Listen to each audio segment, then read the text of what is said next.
Hey BookTube, it's Peg. I'm back at the History Shelf. Thank you for joining me. Today I'm going to be doing some books I got in the mail very recently from authors and or publishers. So these will be strictly things that I have not ordered, but are on my list of books to take a look at and share with you. If I am a little bit distracted, please forgive me. We have a fly issue in the house. He got in, and every now and then he buzzes around my head. And I don't know if you heard that. We have thunder. So it's a banner day here at the History Shelf because thunder terrifies one of my dogs and flies terrifies the other. So Goldie is hiding behind the couch where she goes when it starts to thunder. Gidget is sleeping in her bed right now. She hasn't seen the fly. But as soon as she does, it's pathetic. You know, she just trembles and quivers and shakes all over. She's terrified of flies. Nothing else scares her. It's interesting. Okay. So I hope everyone's been doing well since my last video. Showed you a bunch of military history titles. I've gotten several books from other press recently, and one of these I requested because it sounded really good. They contacted me with the pub sheet, and it's a work of fiction. It looks like it's a work of fiction indeed. This is the ARC. This is the advanced reader's copy. So this is not the finished cover, but I'm assuming it's going to look like this. But this is Ferdinand, the Man with the Kind Heart by Irmgard Kuhn, translated by Michael Hoffman. So I'm going to give you a quick synopsis. The last novel from the acclaimed author of The Artificial Silk Girl, which I'd never heard of. This 1950 classic paints a delightfully shrewd portrait of post-war German society. Upon his release from a prisoner of war camp, Ferdinand Timp returns somewhat uneasily to civilian life in Cologne. Having survived against the odds, he is now faced with a very different sort of dilemma: how to get rid of his fiancée. Although he certainly doesn't love the mild-mannered Louise, Ferdinand is too considerate to break off the engagement himself, so he sets about finding her a suitable replacement husband. No easy task given Louise's high standards and those of her father, formerly a proud middle-ranking Nazi official. Featuring a lively cast of characters, from Ferdinand's unscrupulous landlady with her black market schemes to his beguiling cousin Johanna and the many loves of her life, Ferdinand captures a distinct moment in Germany's history when its people were coming to terms with World War II and searching for a way forward. In Irmgard Kuhn's effervescent prose, the story feels remarkably modern. That's a slim little volume coming out. It's coming out in December of this year. So I'm really pleased to have an advanced look at this. All right. I was also really tickled to, I think I first saw this on Steve's channel, but I've got the 2 volumes by Saul Friedlander, When Memory Comes, and Where Memory Leads, My Life. So isn't that fact? This is the classic. It says this is the classic memoir, and this one is, yeah, My Life. But let me just read from this real quick. Wow, massive sheets of paper here.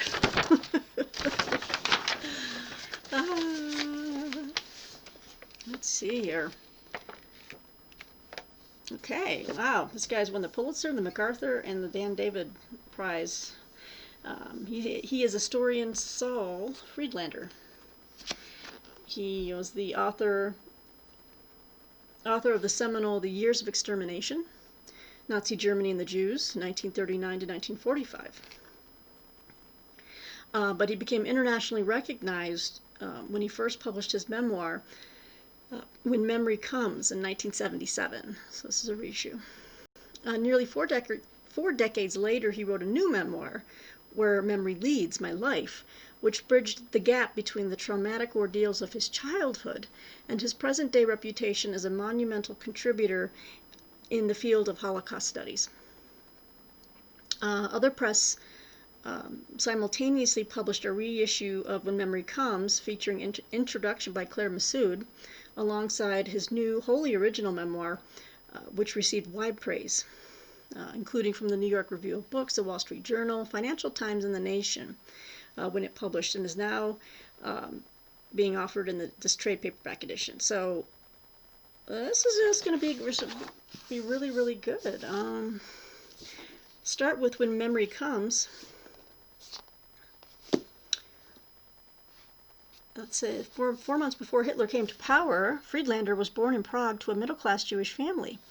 In 1939, 7-year-old Saul and his family were forced to flee to France, where they lived through the German occupation, until his parents' ill-fated attempt to flee to Switzerland. They were able to hide their son in a Roman Catholic seminary before being sent to Auschwitz, where they were killed. After an imposed religious conversion, young Saul began training for the priesthood. The birth of Israel prompted his discovery of his Jewish past and his true identity. So it's kind of, this book takes a look at, he explores the loss of his parents, his conversion to Catholicism, his deep-seated Jewish roots. This is fascinating. You know, I haven't read any works by Saul Friedlander, so this is going to be a really great introduction. So the second one, Where Memory Leads, takes you after abandoning a youthful conversion to Catholicism. Saul Friedlander rediscovers his Jewish roots as a teenager and builds a new life in Israeli politics. His initial loyalty to Israel turns into a lifelong fascination with Jewish life and history. He struggles to process the ubiquitous effects of European anti-Semitism while searching for a more measured approach to the Zionism that surrounds him. Ooh, this is fascinating.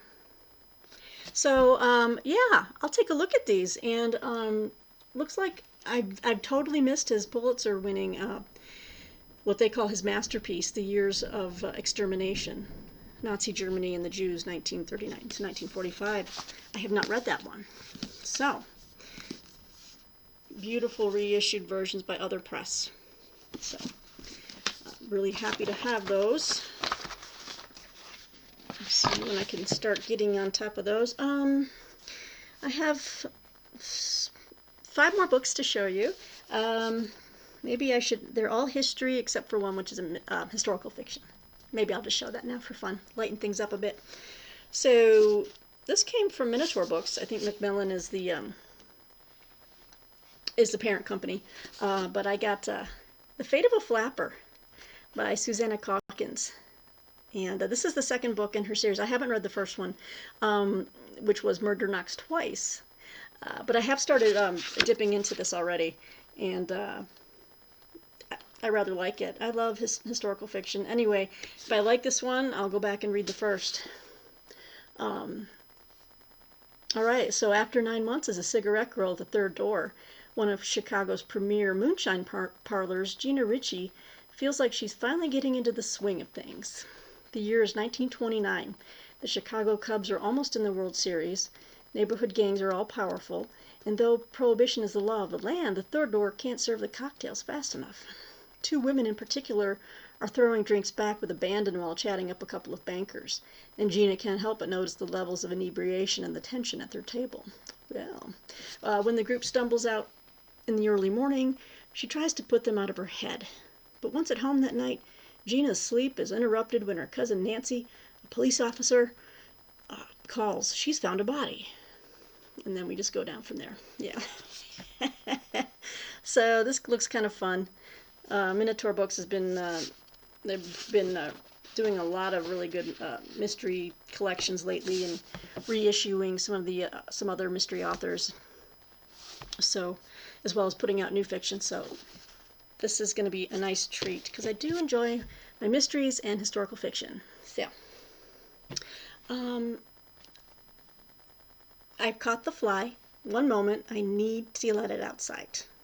Wish me luck. Victory! Oh, those flies drive me crazy. I was trying to read this description to you guys, and I could hear it buzzing in the back of my head. It's just like, zzz, it's like smacking up against the walls. And then, like I said, I had the door open, the balcony door, not balcony, patio door open with the screen door. The flies seem to like gravitate towards the screen door, like, oh, here's the exit.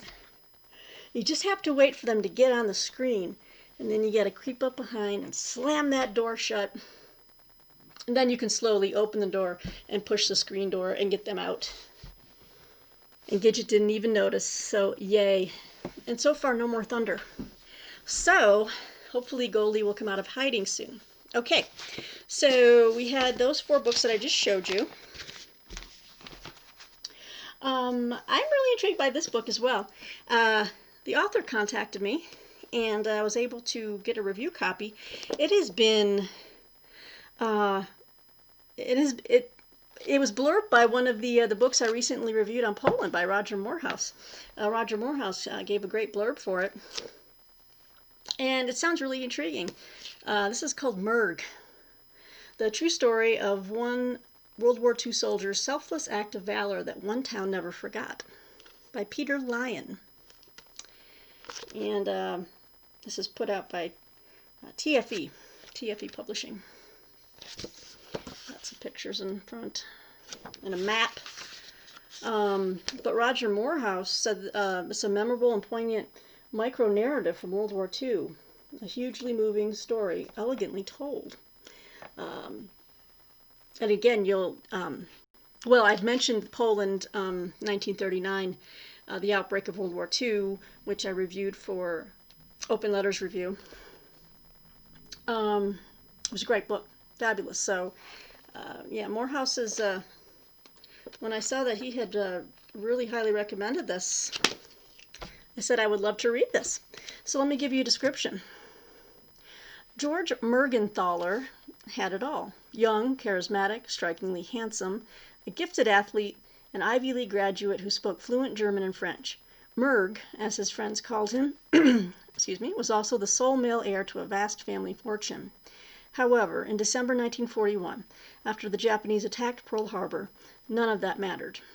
Wanting to do his part, Merg gave up his charmed life and enlisted in the Army. He was assigned to a reconnaissance troop in the 28th Infantry Division that would fight through France, Belgium, and Luxembourg.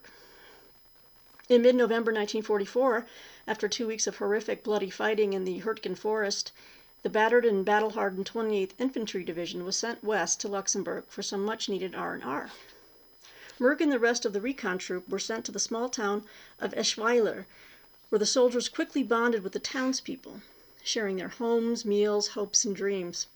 Able to easily communicate and sharing his bountiful care packages from home, Merg was quickly embraced by the town as one of their own.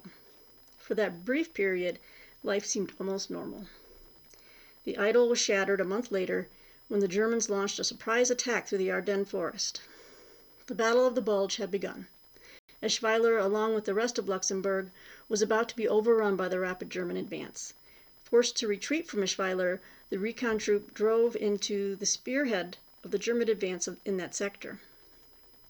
Pinned down, with capture or death their only options, Merg proved what a truly exceptional man he was. So this sounds right up my alley. There's a picture of our young soldier, Merg. This is going to be a good story, I think. Oh, I love little pocket. What do you call this one? A micro narrative of World War II. So thanks to Peter Lyon for sending me this. I look forward to reading this one and sharing my thoughts on that. So good stuff. All right. I've got 3 more books. Let's see. I think 2 I requested and 1 was sent to me. I'll share this one because this one was a complete surprise. And this is by St. Martin's Press. And another book that looks right up my alley. This is called Olive the Lionheart by Brad Rika. Lost Love, Imperial Spies, and One Woman's Journey into the Heart of Africa. This looks fabulous, doesn't it? Okay. I do have it right here. Okay, let's get after it. Do my Chris Cuomo. I haven't done that in a while. Let's get after it. Or out front. It's Aaron Burnett. I'm name dropping CNN people. A lot of times we have CNN on just in the background, and we have to make a conscious effort to turn it off so that we don't get so depressed that we can't function. But you catch on to these things, Aaron Burnett says, let's get out front. Or she says out front, yeah. And Chris Cuomo is like, let's get after it. And sometimes I mash them up. Anyway, wow. If I haven't totally lost my audience, I have now. Okay. Well, from the Edgar-nominated author of the best-selling Mrs. Sherlock Holmes, which I have not read, so if I like this, I'm probably going to check that one out, comes a sensational true story of an unconventional woman who defied the standards of her era by journeying to Africa on a perilous quest. When Olive McLeod met famous naturalist Boyd Alexander in the early 1900s, her impressive spirit led him to ask her to be his wife.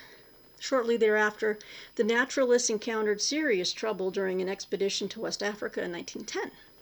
When Olive got word that something had happened to Boyd, she headed to unmapped regions to find him, willing to face down any danger. This sounds like a movie in the making right now. Olive the Lionheart. Let me get that guy's name. Olive the Lionheart is the thrilling true story of her astonishing journey. In jungles, swamps, cities, and deserts, Olive and her two companions, the Talbots, come face to face with cobras and crocodiles, worldly native chiefs, a murderous leopard cult, a haunted forest, and even two adorable lion cubs that she adopts as her own. Making her way in a pair of ill-fitting boots, Olive awakens to the many forces around her, from shadowy colonial powers to an invisible Islamic warlord who may hold the key to Boyd's disappearance. As these secrets begin to unravel, all of Olive's assumptions prove wrong, and she is forced to confront the darkest, most shocking secret of all: why she really came to Africa in the first place. Wow. And basically this is drawing on Olive's own letters and secret diaries, documents which have never been published. Olive the Lionheart is a love story that defies all boundaries, set against the backdrop of a beautiful, unconquerable Africa. Fabulous.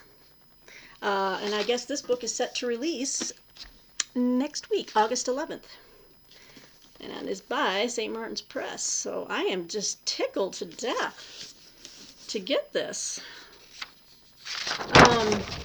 Oops, sorry about that. Just, oh yeah, you know me. And I love reading about Africa and the explorers, and I don't know, just the whole time frame, turn of the century. Oh, this is going to be good. Sweet.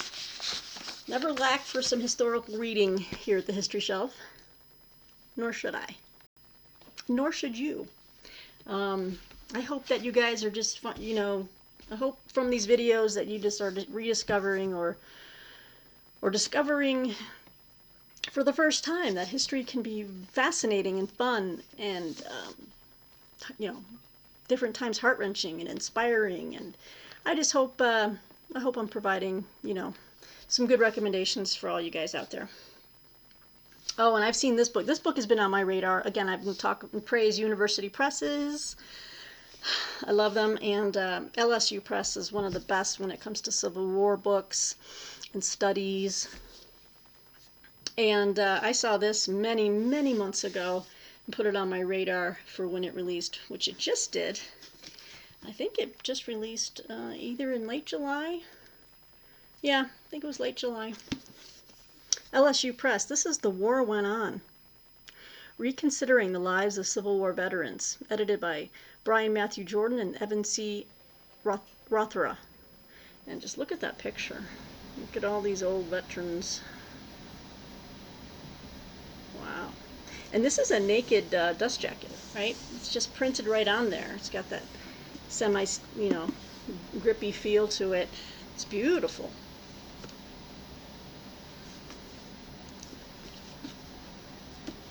So let me just read you, give you guys the gist of what this one's about. And I'm sorry if you hear some blowing sound. It's my air conditioning. It's summer. Can't help it. I sit underneath, right next to where the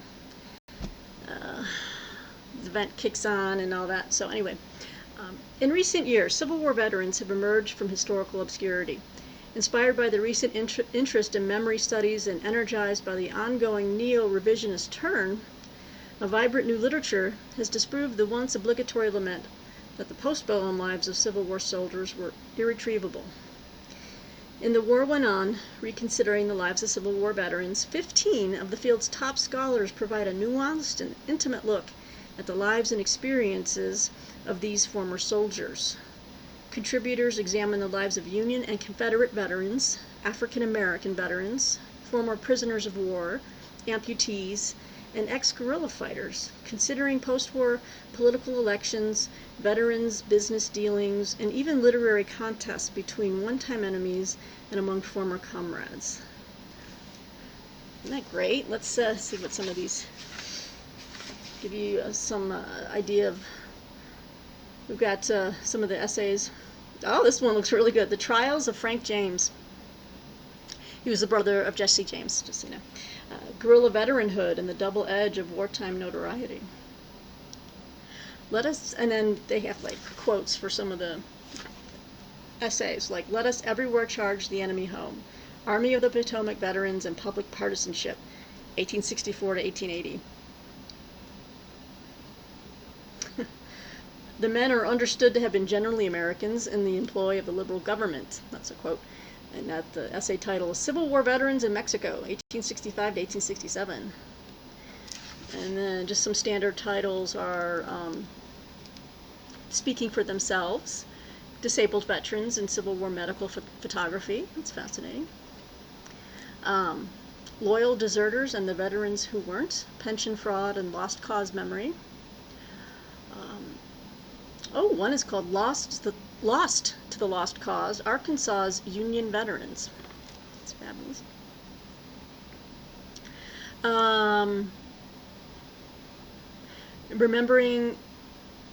Remembering that dark episode, Union and Confederate ex-prisoners of war and their captivity narratives. So, what a rich feast that I can just dip my spoon into and sample.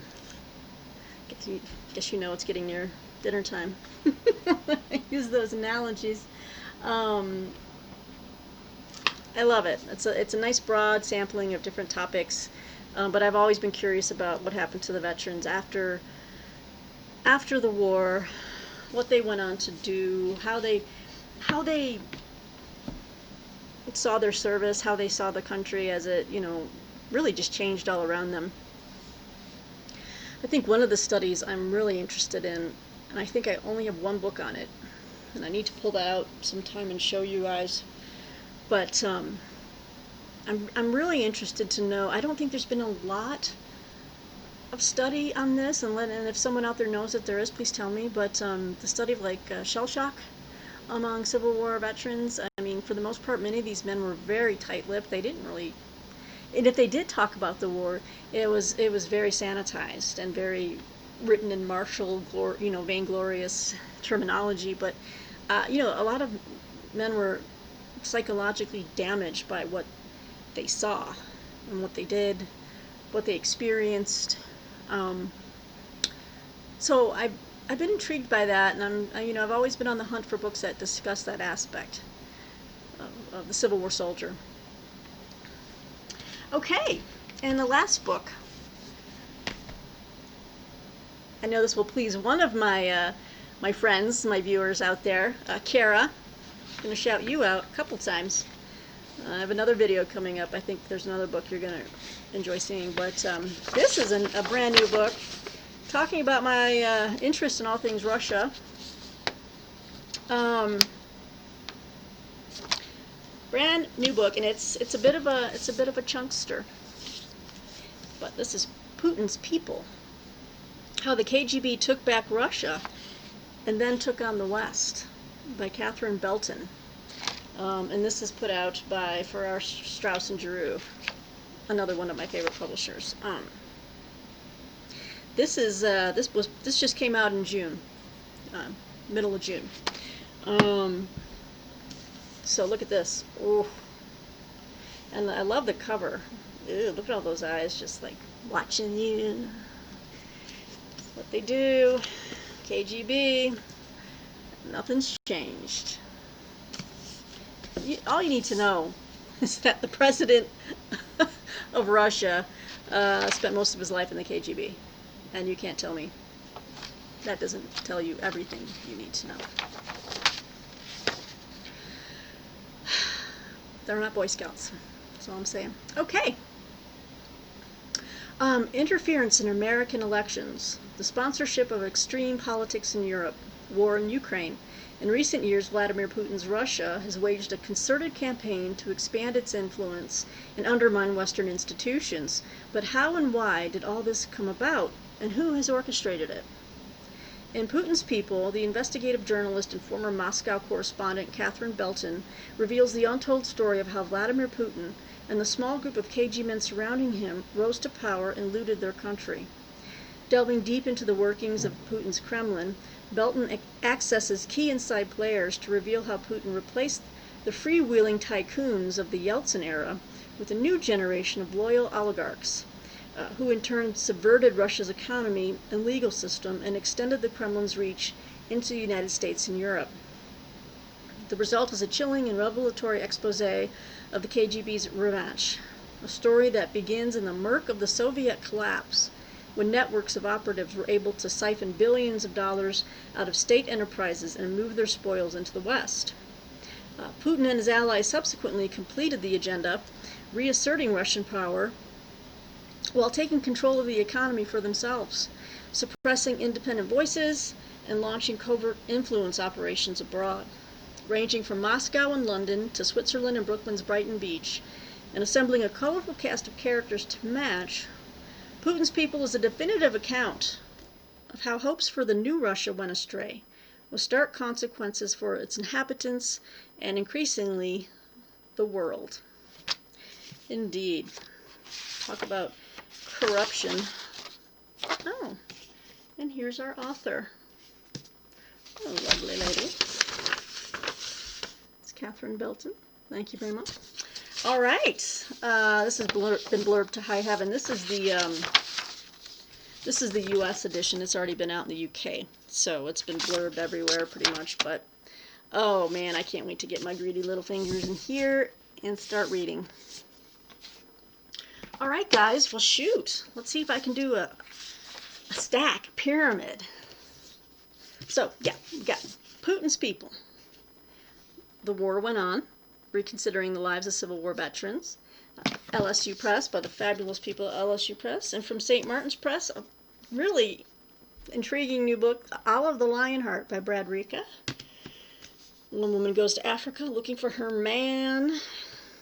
And then we have Merg, true story of one of World War II soldiers' selfless acts of valor that one town never forgot. Eschweiler, the people of Eschweiler, Merg by Peter Lyon. We have the 2 volumes from Other Press of Saul Friedlander's memoirs, When Memory Comes. That's his first book that came out in 1977. And then 40 years later, he wrote Where Memory Leads, My Life. So fascinating. This will lead me on to his other masterpiece work. And then finally, we've got two fiction here. This book is coming out in December. Ferdinand, the Man with the Kind Heart, a novel by Irmgard Kuhn. It's coming out in December of this year, 2020. And just to lighten things up a little bit, we've got a mystery, historical mystery, The Fate of a Flapper. Let me get this right, by Susannah Hawkins. All right, there's the stack, guys. I have been trying to make room for a lot of these new books. I'll be making a second video highlighting some of the finds that I stumbled across as I was cleaning out the garage, or I'm resorting books in the garage that are in Tupperware bins.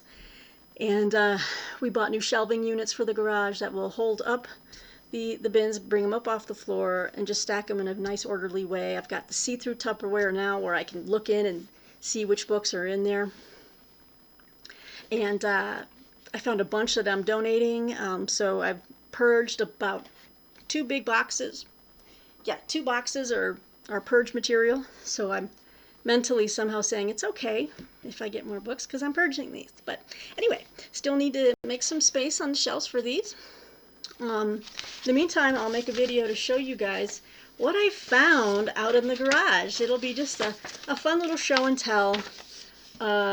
You know, nothing too major. Just going to show you. It's going to be eye candy for the book lover and you history lovers out there. So, wow, 30-minute video. Didn't think it would take that long.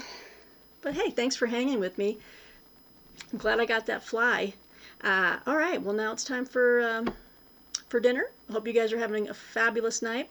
And thanks for all the new subscribers. You know, let's keep pushing on here at the History Shelf.